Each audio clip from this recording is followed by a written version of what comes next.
Can you believe this year is almost over? My clients are already asking me how to start planning for the new year. So I figured, why not create a podcast episode about this? And because of that reflection revelation, I did. So let's drop the beat and get to it. Hey, I'm Elaine Lucartas. I'm a business and career coach for women of color and allies.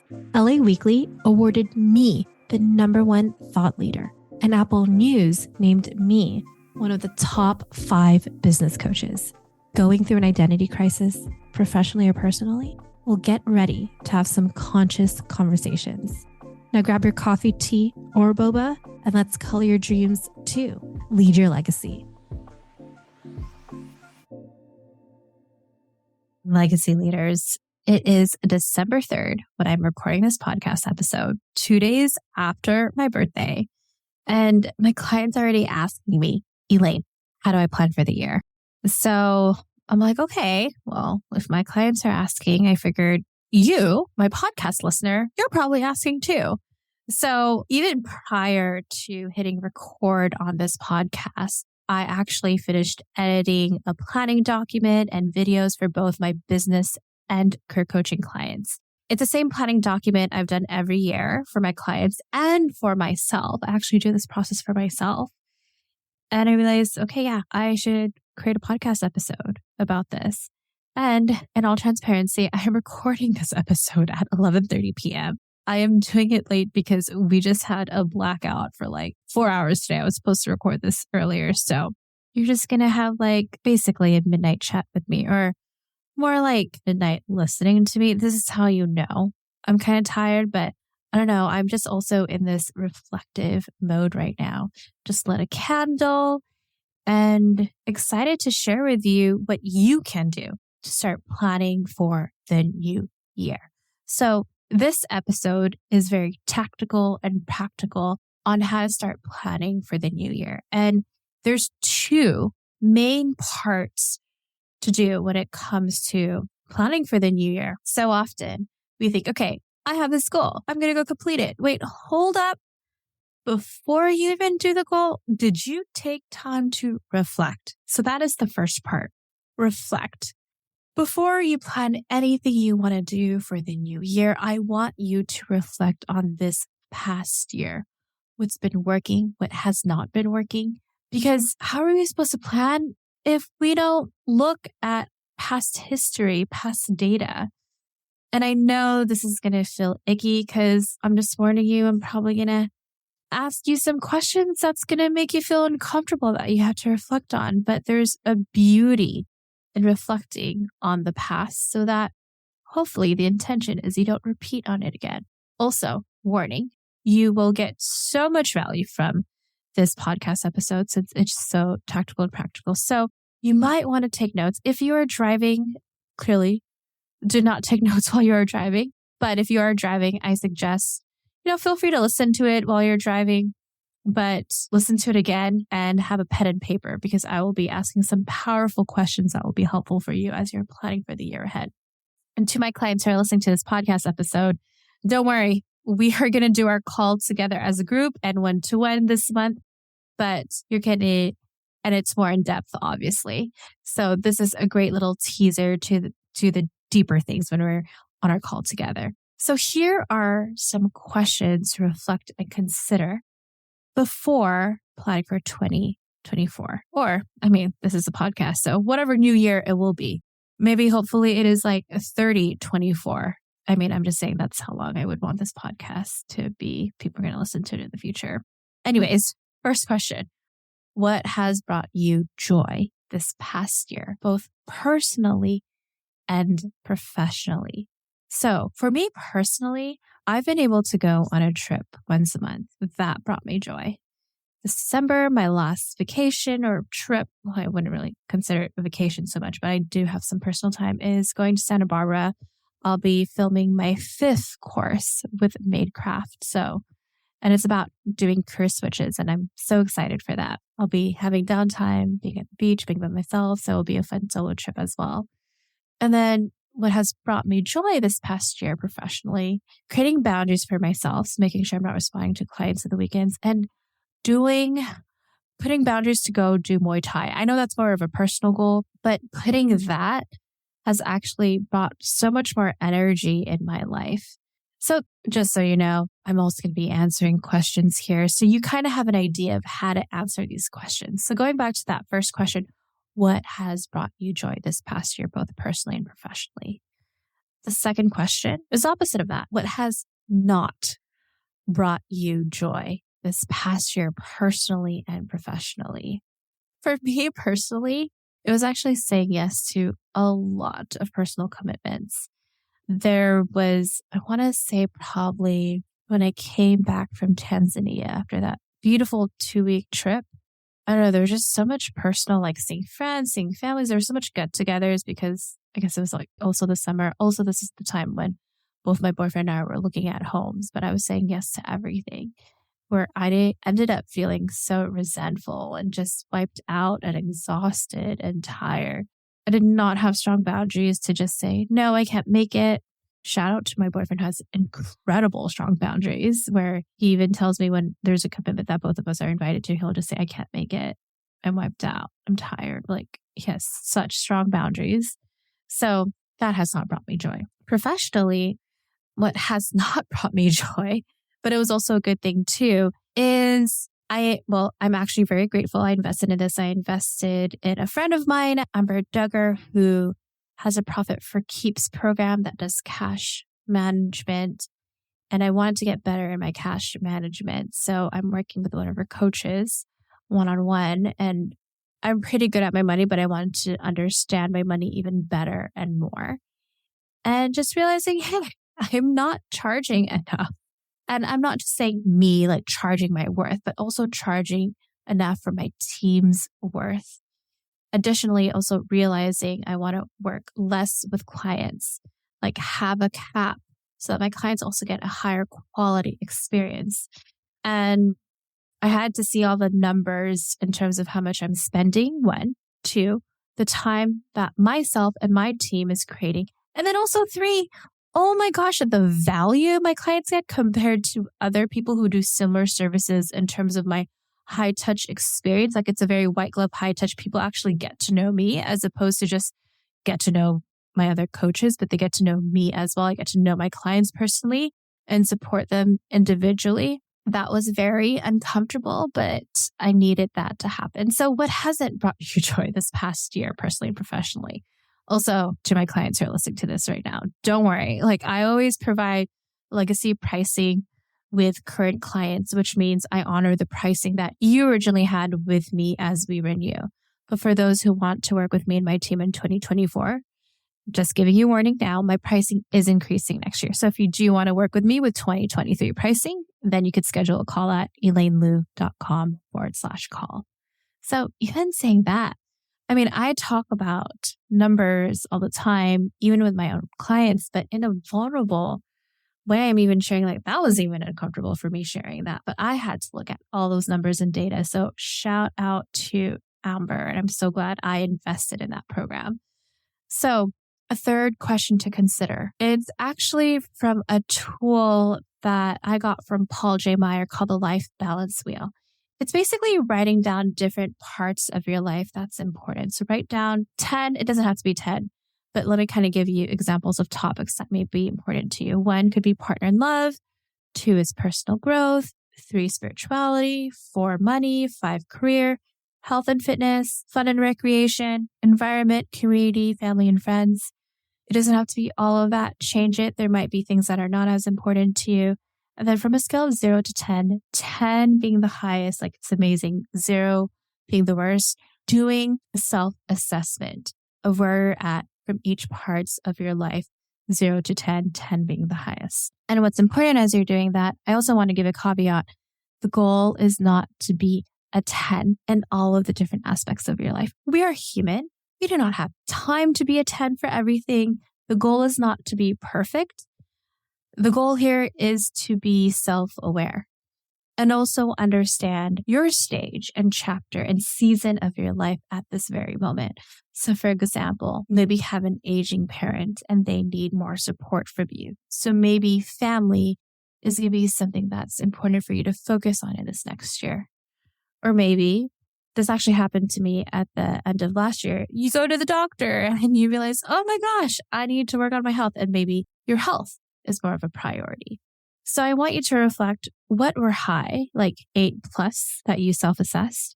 And why was that? And then what were low? And then in this next year, what do you want to focus on to improve on? Like I said, the goal is not about being a 10, but what areas of your life do you want to focus on in this next year? Yes, I am a business and career coach. We talk about that, but I am also a coach holistically. I want my clients to have a sustainable and happy life in different parts of their life. So this is important to see your whole picture of your life. So look at that. And then the fourth question is we start going professionally. And like I said, these are a couple of questions I put that I do with my clients as we are reflecting and planning for the next year. I just want to get the main big ones. So the fourth question to ask is, what work and projects did you actually enjoy doing this past year in your work? Whether you're a career leader, a business owner, what did you enjoy doing? So this past year, I did more of it. I enjoyed working with organizations.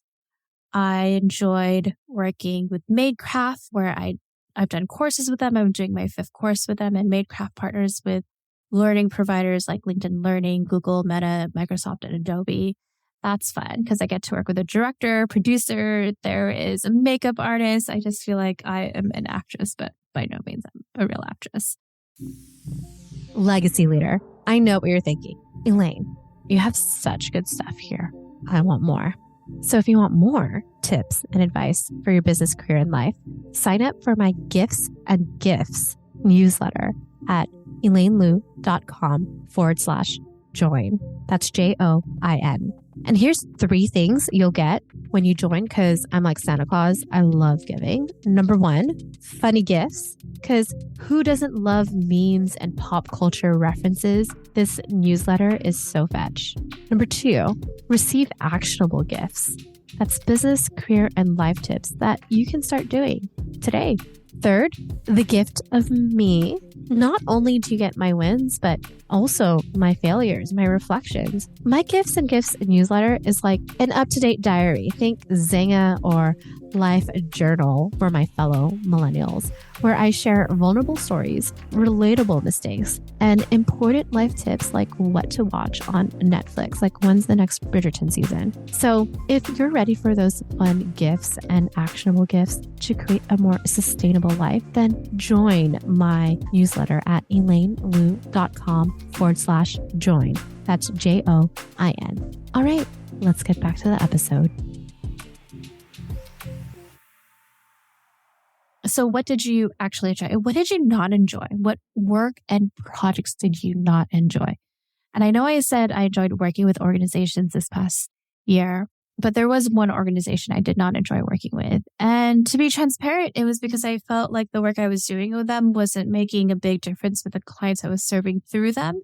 And that I was paying underpaid compared to how much other organizations and even how much I charge myself within my own business. I had to come into terms and to alignment with that. In reflection to that, as I'm saying that, it reminded me of when about 2 years ago when I changed my business model where I used to do free events. It was prior to this podcast. This podcast is this love project of giving back. But when I did events, I felt so resentful because I was giving so much time and energy away to people. And I would say this to myself. I feel bad for saying I'm doing these free events. Why are these clients not converting? I can't think of it that way. I had to change it. And I realized it just was not an energetic balance that I no longer enjoyed. In comparison to now with podcasting, I get to be myself and just hold space with myself. I'm very empathetic. So when I host events, I could feel different people's energies. So I went from having monthly events to, thank goodness, I only do 2 retreats every year. I still need the in-person, but I do 2 retreats a year. That's my energetic capacity right now. And in relation to what happened 2 years ago, this past year with this organization, it was kind of that same energy. I just energetically didn't feel aligned in terms of how much I was getting paid and seeing the difference that the clients were making. So that's what I did not enjoy. I know that's an uncomfortable question because when answering that question, sometimes you realize there are things you need to change and shift. Maybe as a career leader, if you're working a full-time job, you're realizing, I really hate my job, or I really don't like this industry. And I know that's probably really hard to comprehend, but at least you have that self-awareness. And I know sometimes you think, oh, why can't it go back to what it was before? Just know you were different before. You were a different individual. Maybe you're doing different things. Maybe there are things that are different with the organization, but at least you're aware of that. Don't worry, I'll get to what are next steps that you can do, but being aware of what you don't enjoy. Maybe you're a business owner and you realize that the way you've been getting clients has been working, but the past year it stopped. What does that mean? What do you have to do to change or shift? Maybe because there's inflation, which there is right now. Maybe your clients are just not hanging at that same platform where you used to get clients. And I know that sucks to admit, but at least you're self-aware that something needs to shift and change. I told you I was going to make you feel uncomfortable, but this is good. Like, I'm not here to be a bully. I am just here to help serve, support, and guide you, and making sure as you plan for the new year to reflect on the past year first of both the good and the challenging. So what else? I think we're in number 6, the 6th question. What has been working well, right? Maybe you really enjoy the work environment, the coworkers you work with, or the team that you've created. And then 7th, what has not been working well? Maybe, like I said earlier, as a business owner, you realize how you've been getting clients has changed. It's not working anymore. Maybe you realize things need to shift. As a career leader, maybe your company is going through budget cuts, but you're doing more and you know you're being underpaid, or you just simply hate the work culture that you're in. And now that we've done all that reflection, and mind you, I know that was a lot. So if you need to hit pause, go back to the questions, or maybe you need to rewind it and play, or take some time to take notes, do that. I would also suggest as you are answering these questions to do it in a place where you're not limited in time, but to be intentional. Take your time to answer these questions. Like maybe you need to listen to this podcast episode again after this is done, but light a candle, play some music in the background. Maybe do this at a coffee shop, at a park. Don't do it in a place where you're constantly working because it stresses you out. But give yourself some space and time to answer these questions. Maybe not at one sitting. Maybe you answer it one sitting and then you revisit it 2 times or 3 times. By the way, you are not doing these questions for me. You're doing this for you. So this is all for you. So the second part of how to plan for the new year is planning. This is the planning part with a margin of magic. So our brains work in 3. Think of phone numbers. Think of 3, 2, 1. Red, yellow, green. I know, right? You're like, oh my gosh, I didn't realize everything was in 3. Our brains just memorize things in 3. So what are your 3 main goals for the year? And what are activities you need to do for each of those goals? A tip, and I learned this from my former mentors from Accountability Works, is from those 3 goals, one of them has to be personal. All of them can't just be career focused. One of them has to be personal. Maybe it's working on your health. Maybe you want to get better in understanding your finances. It doesn't even have to be health or finances. I'm just giving you some examples. So I've been hearing a lot lately, just hearing trends from what my clients need support. And if you are a career leader and you want to change careers and need support, listen to episode 63. It's one of my recent episodes before this episode on how to change careers with Ava, and my client and I share how she's been able to change careers within 2 months. And then completely different industry, and also talking about just the mental chaos of what happens, the anxiety of that. And lately, with a lot of business owners and leaders, I have been hearing how a lot of you want to be less dependent on social media, which is how I've created my business in the past 2 years. I just really did not want to be on.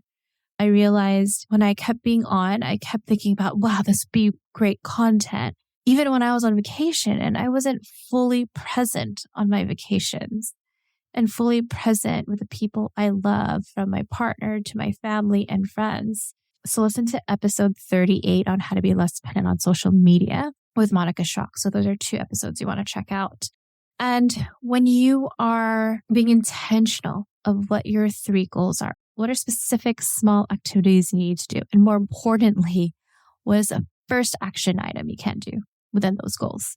So maybe one of your goals is I need to change careers. So what I need to do, listen to episode 63, what I shared with you about how to change careers.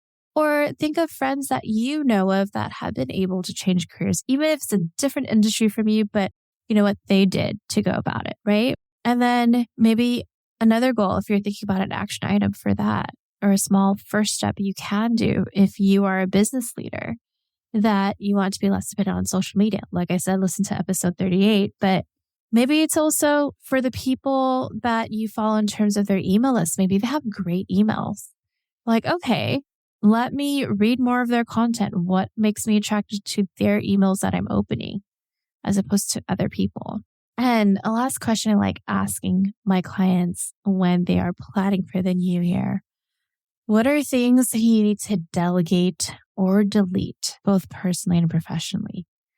One of my clients who's a mom, she hires someone to fold her clothes for her once a week, and that has helped her. Mind you, she has 3 kids, so that has helped a lot. For me, I get a cleaner once a quarter, so I don't do that every week or once a month. I get one once a quarter.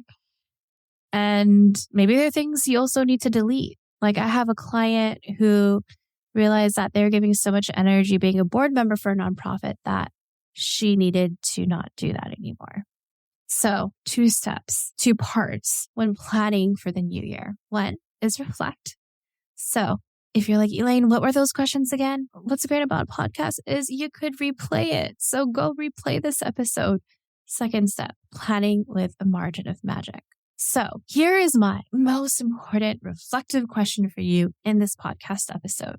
As you are planning for the new year, I want to make sure as you're doing this whole process of answering these questions, creating goals for yourself, this question's the most important. So I want you to pay attention. What do you really want next year?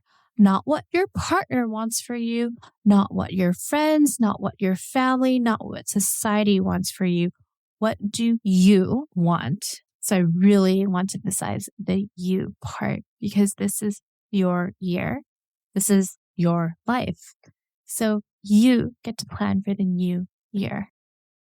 And my action for you is to pause, slow down, and reflect. It is so easy for us to feel like we need information overload, where we will Google, we will listen to a podcast, we will read books on how to plan and goal set. And look, it's great. If you loved my questions, that's great. If you didn't, if you want to edit those reflective questions I had, that's great too. But take time to pause and reflect, answer those questions of what was in alignment and brought you joy and what was not in alignment and brought you joy. And be okay if the things that worked before and brought you joy no longer do anymore. Because we are human, we evolve, we change, our priorities shift, and there's things out of our control. So going back to that main reflective question, what do you really want next year? But I'm excited for you to plan for the new year. And if you want to go deeper into planning for the new year and you want to work with me and my team, do schedule a call to see if we're a good fit together. And in that call, I'll give you 3 action items and I'll make sure you fill out a form so I get to best prepare and serve you during the call. And by the end of the call, if it's a great fit, great. We could talk about how it looks like to work together. If it's not a great fit, great. I'll refer you to other people and resources so it's a win-win for you. So to schedule that call, go to elainelou.com/call. That's ELAINELOU.com/call. If you found this episode helpful on how to plan for an amazing new year, where you have a sustainable career and life, then here are 4 things you can do if you feel called to do them. First, share this with a friend who needs help planning for the new year. Also, bonus points on both of you listening to this episode and being accountability buddies where you are sharing your goals and plans with one another. 2, don't forget to hit that follow and subscribe button. Because when you hit that button, it lets the interweb magic know how important this podcast is to women of color and allies like you. Third, if you feel called to, leave a 5-star rating and review for the Color Your Dreams podcast so more women of color and allies can create a sustainable life outside of their work. I created this podcast as a free resource because contribution is one of my top values. And then fourth, if you would like to see how to work with me and my team before our prices increase in 2024, then schedule a complimentary legacy, business, and career review call at elainelu.com/call.